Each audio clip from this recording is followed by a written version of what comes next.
So that's the thing. I mean, I'm looking at that when I'm looking at the candidates. Are they coming from a strong coaching tree? Because when we're looking at guys who are coordinators who've never been coaches before, we don't know how they're going to lead men. We don't know how they're going to lead a locker room. We know they can dial up an offense. We know they can dial up a defense, but can they lead 53 men consistently? Like, are they going to get their message across? Can they be received? That's the type of stuff we're looking for. So you kind of look at those coaching trees, like the Dan Campbells, even going to the Shanahans. Like, you love those type of trees because these guys are bringing in guys, and this is a point. I forget who said this. This was a while ago, but they said Mike Shanahan, he would bring in coaches. He was one of the few coaches that wasn't scared to bring in guys that could challenge him. A lot of coaches like to bring in guys that are never a threat to them. Maybe a guy that can eventually replace them. You like to see guys come from that staff. Like, if Shanahan and them want to bring in guys that they feel like can challenge them, then you must think that those guys can coach their asses off at some point. So that's why I look at kind of the trees more so than, the last game that they played or the last two games that they coached. I'm looking at the backgrounds they come from, because that may show you how their ability to lead translates to the next level. Have you heard Ben Johnson speak at all? No, I have not. Okay, so I'm gonna send you. I'm gonna put it in the chat too, since everybody we have a bunch of people in here, and while we do that, if you haven't done so already, hit that like button, hit that subscribe button. If you're on the Twitter or Twitch side, man, try to migrate over if you can over to that YouTube side, man. And oh Lord, I didn't. Good Lord. Hold on, let's try this. Send it this way because it's on YouTube. All right. So I'll send this in the chat and then I'll DM this to us, Dre. But shout out to Brussels, who sent this our way or sent this my way.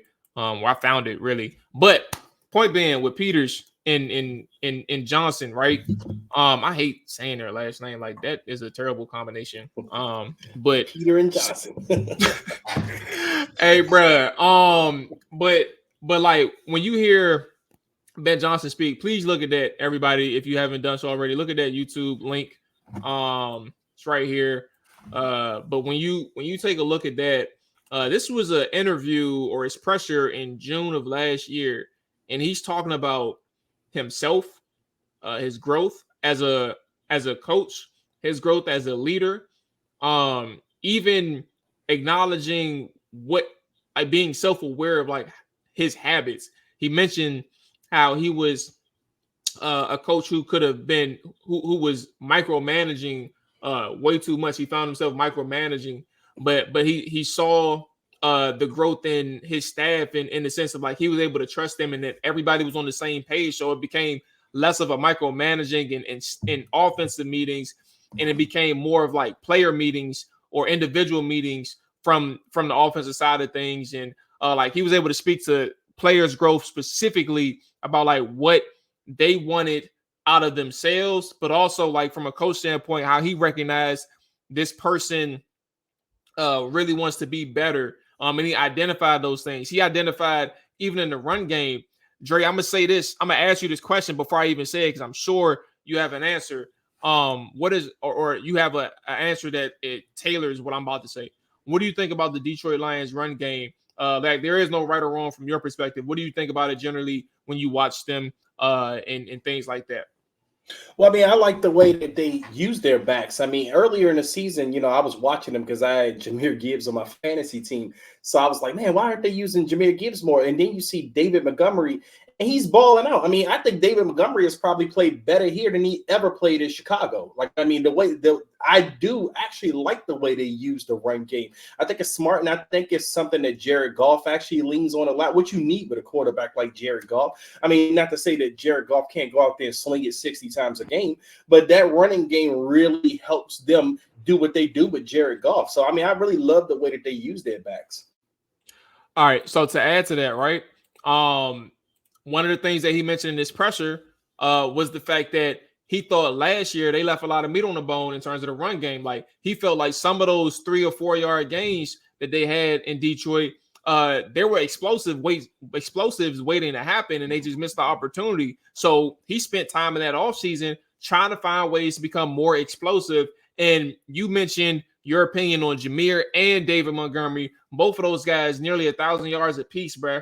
And this is exactly what we're seeing if you revisit in past time. Somebody who's very aware of how this run game can be much better for his offense, bro. Adjusted. So exactly, and just self-correcting and course correcting and things like that. And the reason why I bring this up and why I think it's important, Adam Peters in his presser said, what are the important factors of hiring a head coach, right? He said, I think in any head coach and any leader, it is leadership. Leadership, great communication, being able to be honest, direct and upfront, having all of those qualities, and they're all intertwined. Everything that I just said to you was a leadership.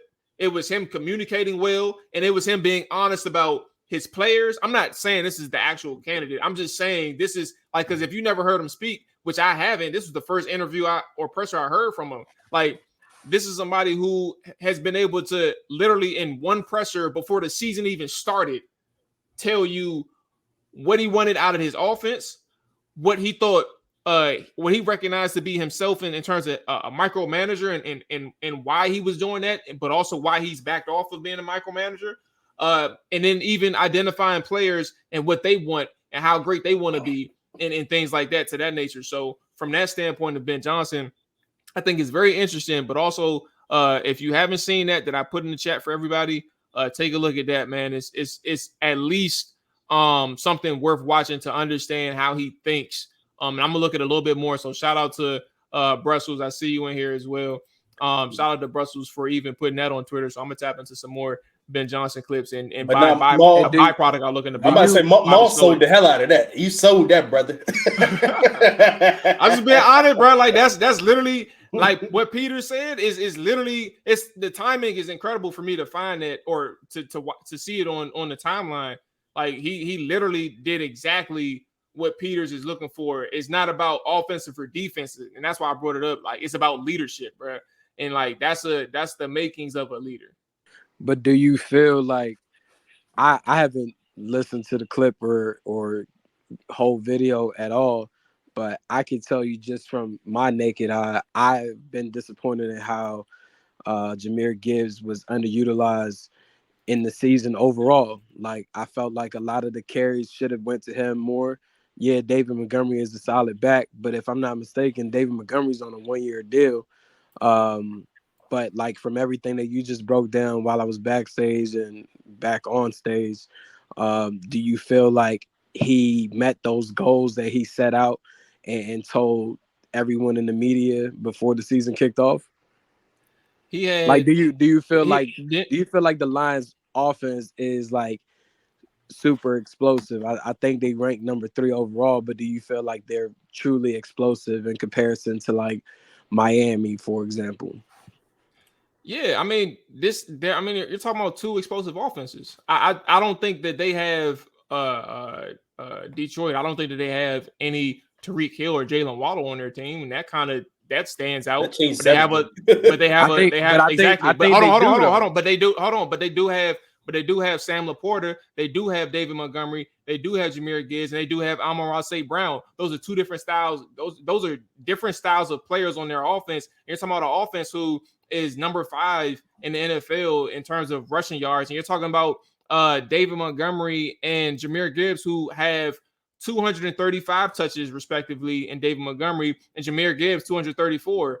And Jahmyr Gibbs has 1,200 yards from scrimmage.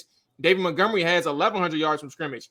I can look at the Miami Dolphins and I can say that they probably don't come close in terms of the actual comparison statistics between Mostert and A-Chain. And then on top of that, you have 24 touchdowns between Jahmyr Gibbs and David Montgomery. So when I think about usage, there can be an opinion about them being underutilized. I can also say that I saw it. I remember you saying that from their first game. So like, I don't know, like in Jahmyr Gibbs, I do acknowledge he didn't get that many. That was actually very weird and actually impressive that they won that game against the Kansas City Chiefs. But at the same time, I think as the season went along, you saw how they were able to manage David and Jahmyr in terms of like splitting carries. And I don't even know how this got here because I was actually just pointing out the fact that this was a leadership conversation. But I am I think to Jarian's point, he mentioned he wasn't like he's concerned about like the first half compared to second half thing with Detroit. I'm not going to sit here and tell you that's not a concern. I just think that there's always going to be context. You're talking about Raheem Morris, Dre. We talked about this. Like Raheem Morris is on the other side of the football. Like he's going to have answers for you too. And I think if you're talking about somebody who's qualified to be a head coach, you're talking about two head coaching candidates battling each other. Like that's an important part of the conversation too. So I hope that answers your question. I think that Detroit used both their running backs exactly how they wanted to. Yeah, I mean, I just asked that because when you take a Jahmyr Gibbs top 20 pick, right? For example, last year Jamal Williams, who's now with the Saints, he had like 18 rushing touchdowns. And I want to say probably Swift had about maybe 5 or 6. So I'm just wondering, like, I don't have all the numbers in front of me, if the rushing game was that much more increasingly better with the subtraction of 2 of those running backs in Swift and Williams, and now the addition of Montgomery and Jahmyr Gibbs. Oh, go ahead, Dre, if you had thoughts. Oh,